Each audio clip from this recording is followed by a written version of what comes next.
So the California ammunition restrictions and the background checks, which were recently struck down by Judge Benitez, have now been put back in place by the Ninth Circuit. So we need to talk about what happens now and answer some of the questions that I've been getting from you guys.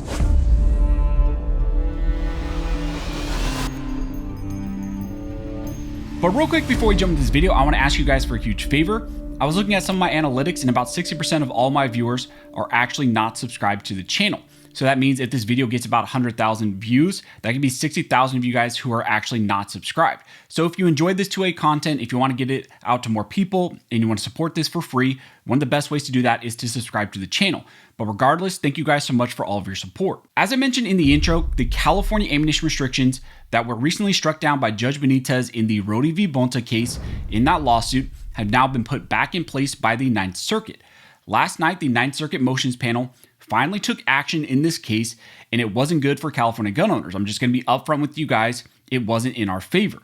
The Ninth Circuit motions panel decided to grant California's request for a stay pending their appeal in the Ninth Circuit, which essentially that means that this emergency motions panel sided with the state of California and put back in place the background check system and then also the importation restrictions. This has left you all with a lot of questions. I've been getting a lot of comments and a lot of DMs from you guys asking what happens now with orders that haven't shipped and maybe also what happens now in the case going forward.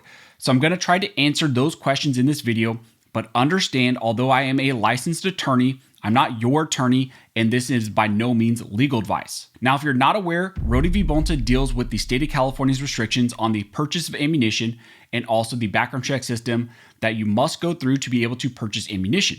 Rody also deals with the importation restrictions that California put in place on ammunition. This provision was passed through Proposition 63, which requires purchasers of ammunition to undergo one of two background checks to confirm that you can legally purchase ammunition, essentially to prove that you're not a prohibited person. So that's essentially the law in question in California, and that was what was challenged in Rody v. Bonta. Now, originally, Judge Roger T. Benitez, or Saint Benitez as he's known in California, is the district court judge who originally reviewed this case a few years back. Now, after his original ruling, of course, the state of California appealed his decision up to the Ninth Circuit.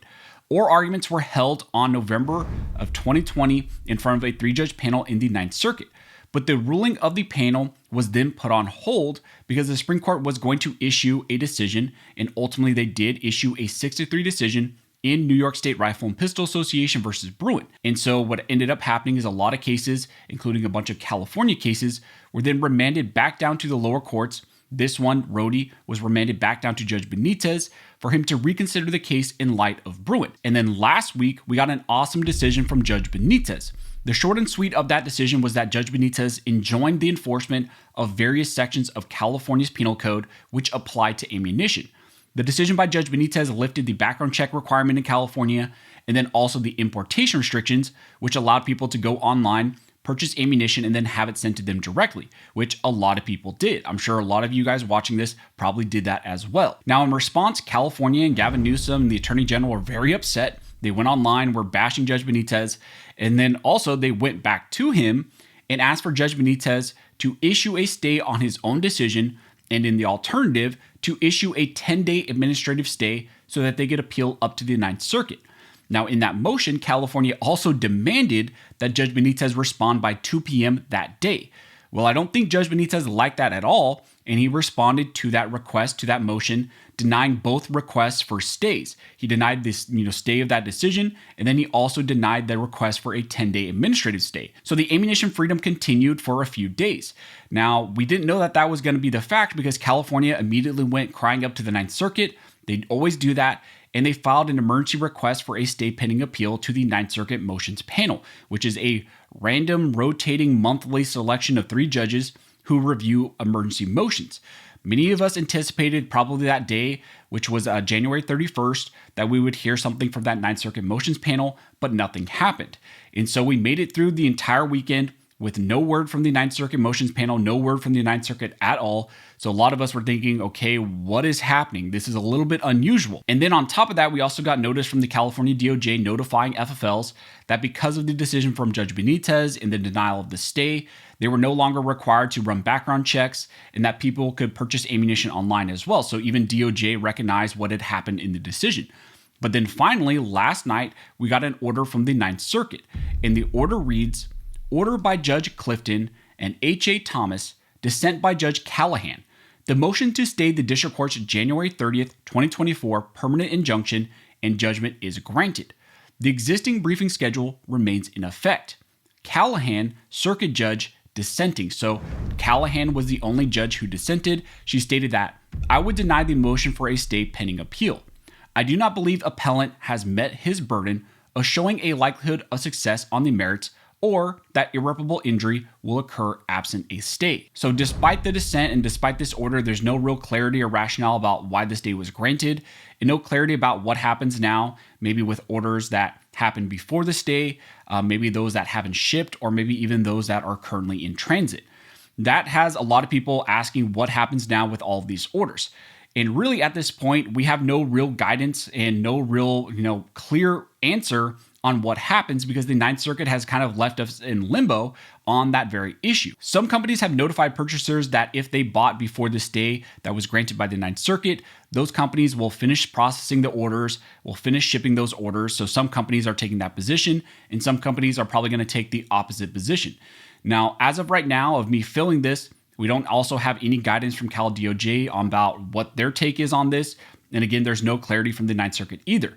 To me, I think this is something that has to be addressed.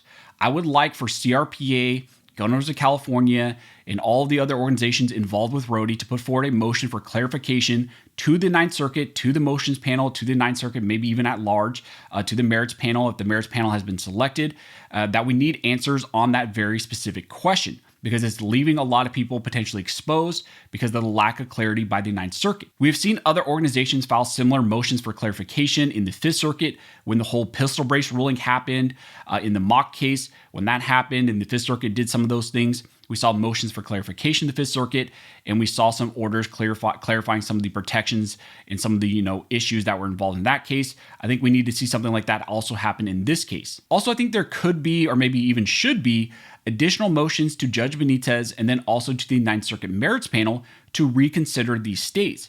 I think there needs to be a push for the Ninth Circuit Merits Panel to override what the Motions Panel did with their stay, and in the alternative, maybe even go back to Judge Benitez for him to issue an injunction more limited in scope, maybe to just protect the members of CRPA or Gun Owners of California or these other organizations like we saw in the Mock v. Garland Brace case and some of these other cases out of the Fifth Circuit. I think maybe if you go to a more limited scope of protection, it would be even harder for the Ninth Circuit to deny. But again, the Ninth Circuit kind of does what they do. But to me, I think we need to continue to play the game. The Ninth Circuit is going to continue to defy what the Supreme Court said, try to violate the Second Amendment. But we need to be a little bit more aggressive in the courts and do a little bit more gamemanship of our own and maybe go back to Judge Benitez and say, okay, they overrid this broad sweeping injunction, but maybe we go back and try to get a little more limited in scope injunction while this appeal is happening. The entire rationale that California put forward to push for this stay in the Ninth Circuit was that criminals were going to buy ammunition without background checks. And I think going back for a limited injunction for only, these organizations, CRPA, etc., could sidestep that entire argument because a lot of the people who are members of CRPA are not criminals. We very much know that, no criminals are joining CRPA or these other toy organizations. So that pretty much just circumvents and prevents the Ninth Circuit from latching onto that one argument. Now, going forward, this case will move forward to the Ninth Circuit Merits Panel. That's going to be 3 judges who will review this case. The question I have going forward is maybe if the 3-judge panel who already reviewed Rody prior and heard oral arguments in Rody prior are going to also try to take control of this case again. We saw the Ninth Circuit en banc panel in the Duncan case. Those 11 judges took Duncan as a comeback case. I'm curious if the 3-judge panel here, which was a favorable panel for the anti-2A side, I believe, maybe they're going to try to take Rody as a comeback case as well and prevent anything positive from happening. So that's going to be something to look out for as well. So stay tuned to the channel. Make sure you are subscribed to the channel like I mentioned, so that if anything develops, if anything happens with the ammo shipment issue or anything like that, if anything develops, I will let you know. Also, if you like this video and you like to support the channel, one of the best ways to do that is to like, comment, and subscribe. All those things help to fuel the algorithm, and it signals to YouTube that you guys see value in these videos and in this type of 2A news. But as always, thank you all for watching. Don't forget to like and subscribe. And don't forget, this station was built by Armed Scholars, and the station will be maintained by Armed Scholars.